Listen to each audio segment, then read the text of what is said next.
Break के बाद एक बार फिर आपका स्वागत है। मंत्रालय में आज हमारे साथ है राजीव अरोड़ा। अरोड़ा साहब, गहलोत सरकार के 4 साल कंप्लीट हो गए, बेमिसाल 4 साल, बेमिसाल 4 साल, चलिए बेमिसाल 4 साल हो गए हैं और जश्न हो गया, सब चीजें हो गई। ये साल चुनावी साल, विकास के नारों के साथ में आपने 2003 का इलेक्शन लड़ा था और विकास के नारे आपसे अच्छा कोई नहीं जान सकता कि किस तरह से फ्लॉप हुए थे। देखिए, आपके जो स्कीम्स हम लेके आए हैं उसको जनता ने सराहा है। वो आम आदमी को छूने वाली स्कीम्स हैं। हर स्कीम जनता से जुड़ी हुई स्कीम है। बहुत धरातल के ऊपर रह के, वस्तु स्थिति को समझ के, सच्चाई के साथ ऐसा मुख्यमंत्री पूरे देश के अंदर, मेरी बात नहीं, मैं पूरे देश में घूमता रहता हूँ, लोग बाग अशोक गहलोत को एक आइडियल मुख्यमंत्री मानते हैं। अशोक गहलोत को मुख्यमंत्री बनाना है लेकिन अपने एमएलए को हराना है, तब आप क्या करेंगे? अब के महत्वपूर्ण बात यह है कि विपक्ष पूरी तरीके से बटा हुआ है। विपक्ष 4 साल के अंदर ना तो कांग्रेस पार्टी का, ना इस सरकार का किसी भी इशू के ऊपर विरोध नहीं दर्ज करा पाया। प्रदेश की जनता ने शहर के अंदर देखा है कि प्रशासन शहरों के संग चलता है तो कांग्रेस सरकार आती है, तब प्रशासन गाँवों के संग चलता है तब कांग्रेस सरकार आती है। तब मैं पूछना चाहता हूँ कि पहले भैरव सिंह शेखावत जी की सरकार रही, वसुंधरा राजे की सरकार रही, कितनी कच्ची बस्तियों को पट्टे मिले, कितने लोगों को मकान मिला रहने के लिए। आज की तारीख में जो हो रहा है, या तो आज से मतलब आपने क्या किया? आज से 8 साल पहले आपने क्या किया? जो गलत तरीके से जो कॉलोनियां बनी थी उन सबको नियमित कर दिया, तो आपने सीधा सीधा फायदा वैसे इनडायरेक्टली रूप से उन कॉलोनाइजर्स को पहुंचा दिया जिन्होंने ये बात गलत है। प्रश्न ये है कि रोटी कपड़ा मकान एक अगर व्यक्ति की आवश्यकता है और अगर किसी जगह पे बहुत लंबे समय से कोई लोग बसे हुए हैं, उनके घर पे बुलडोजर तो चलाया नहीं जा सकता और कोई तुरंत तो निर्णय नहीं लिया गया है।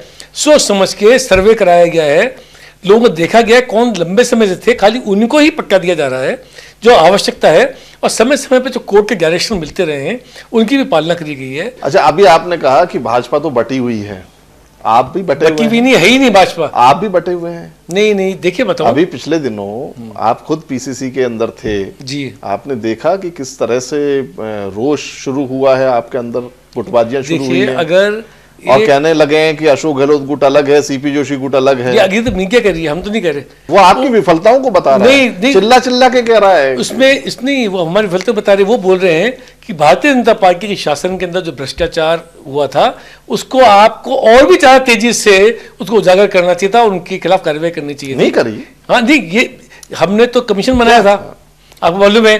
तो ये जो कमीशन बनाया उसमें आपने एक तकनीकी खामी छोड़ी, उससे कमीशन इंपैक्ट नहीं, कोई खामी नहीं छोड़ते हमारे यहाँ। मतलब अशोक गहलोत भी, अगर आप बार बार कहते हैं कि वसुंधरा राजे सरकार ने बहुत भ्रष्टाचार किया, सारे नेता आप कह रहे हैं कि भ्रष्टाचार किया, साबित तो आप एक भी भ्रष्टाचार नहीं कर पाए। इस प्रदेश की जनता अच्छी तरह से जानती है कि कांग्रेस की सरकार में और पिछली सरकार में क्या फर्क है। ये बात निश्चित रूप से हर किसी को मालूम है। इसीलिए पिछले चुनाव के अंदर वो हारे थे, इसीलिए लोकसभा चुनाव में वो हारे, इसीलिए चारों नगर निगम के अंदर महापौर कांग्रेस के जीते। ये सब बातें उस वक्त का परिणाम थी। बड़े आत्मविश्वास के संग कह रहा हूं कि अगली सरकार भी कांग्रेस की बनेगी। ये बात मैं ही नहीं, आज राजस्थान में हर व्यक्ति के जबान के ऊपर है। अच्छा, एक और चलते चलते सवाल करना चाहूंगा, आपके अपने मंत्री के साथ कैसे संबंध है? पिछली बार तो मंत्री के साथ संबंध अच्छे नहीं थे, लेकिन इस बार तो क्या है कि मुख्यमंत्री ने भी कहा कि चलो भैया, इनको बीना जी के साथ एडजस्ट नहीं कर पाते तो राजीव अरोड़ा असहज महसूस करते हैं तो इनको नया मंत्री दिया जाए।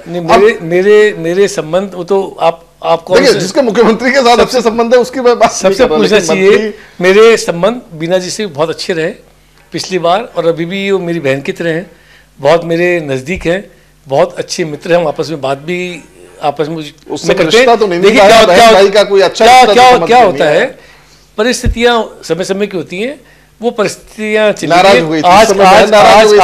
आज की तारीख के अंदर मैं जो मुझे दायित्व दिया गया है उसको बखूबी निभाने की कोशिश कर रहा हूँ। ये जो साल है, ये चुनावी साल है और बहुत ज्यादा काम करने का आपको समय नहीं मिल पाएगा, क्योंकि केवल अब जनवरी से अगर आप लगाएंगे तो जनवरी से 7-8 महीने आपके पास में रहेंगे, फिर आचार संहिता समय मिले उसमें काम करेंगे। सब काम मैं ही नहीं, जितने भी मंत्री हैं सबके लिए स्थिति वही है, सब तभी काम करें। सबको चुनाव में जाना है, जो भी लोग हैं, चुनाव तो एक प्रक्रिया है जाने की।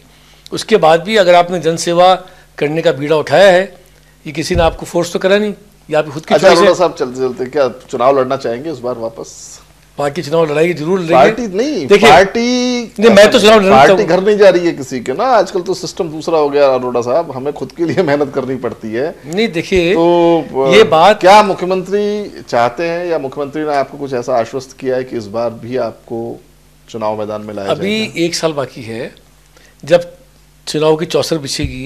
बिछ गई है? नहीं बिछेगी चुनाव नहीं, की चौसर बिछ नहीं, गई नहीं, है। नहीं, मुख्यमंत्री के हर सेंटेंस में अब जो बात निकल के आ रही है वो सब चुनावों को नहीं, लेकर अभी के आ रही अभी है। उम्मीदवारों के बारे में, योजनाएं, उम्मीदवारों के बारे में निर्णय अभी कहीं पे भी नहीं हुआ फिर है। भी मन क्या कहता है? नहीं, मैं राजीव तो अरोड़ा चुनाव का? जरूर लड़ूंगा।